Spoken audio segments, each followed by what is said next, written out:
وعلیکم السلام ورحمۃ اللہ وبرکاتہ۔ اللہ رب العالمین خیر و عافیت میں رکھے۔ سوال اہم ہے، وہ یہ ہے کہ سفر میں ظہر کی اور عصر کی نماز چھوٹ جائے، کسی وجہ سے نہ پڑھ سکے اور گھر پہنچ جائے تو قصر کریں گے یا پوری نماز ادا کریں گے؟ اس کا جواب یہ ہے کہ من فاتتہ الصلاۃ فی السفر، جس کی سفر میں کوئی نماز چھوٹ جائے، وقضاها فی الحضر، اور گھر آ کر اس کو پورا کرے،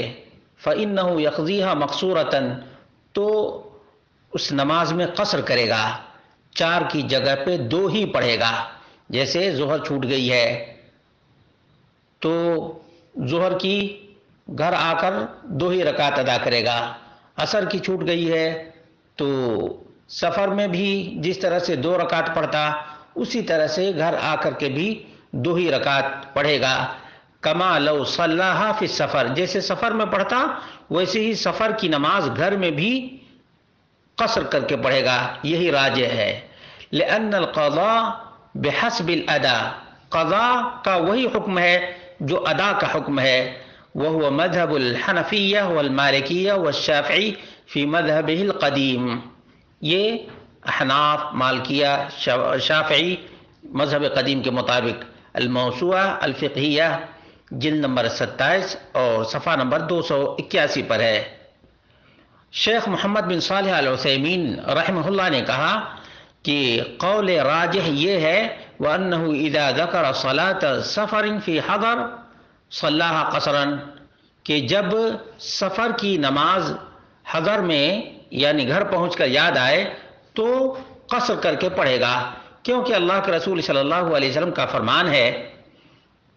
من نام عن صلاة او نسیہا فلیصلیہا اذا ذکرہا، اے فلیصلیہا کما ہی، کہ اس کو اسی طرح سے ادا کرے جس طرح سے وہ نماز ہے، وہ نماز جس طرح سے ہے اسی طرح سے ادا کرے گا۔ یعنی سفر میں 4 رکعت کے بجائے 2 رکعت ہے تو گھر پہنچ کر کے بھی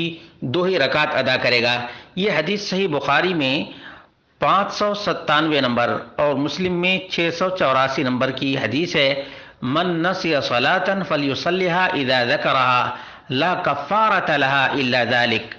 کہ جو بھی نماز بھول گیا ہے اسے چاہیے کہ جیسے ہی یاد آئے ویسے ہی اس کو ادا کرے، اس لیے کہ نماز کا کفارہ نماز ادا کرنا ہی ہے، نماز ادا کرنا ہی ہے۔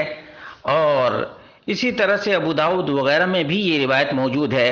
معلوم یہ ہوا کہ سفر میں جو نماز چھوٹ گئی ہے گھر میں پہنچ کر ادا تو قصر کرے گا، 4 کی جگہ پہ 2 ہی پڑھے گا، یہی دلائل کی روشنی میں درست اور صحیح ہے۔ واللہ اعلم بالصواب۔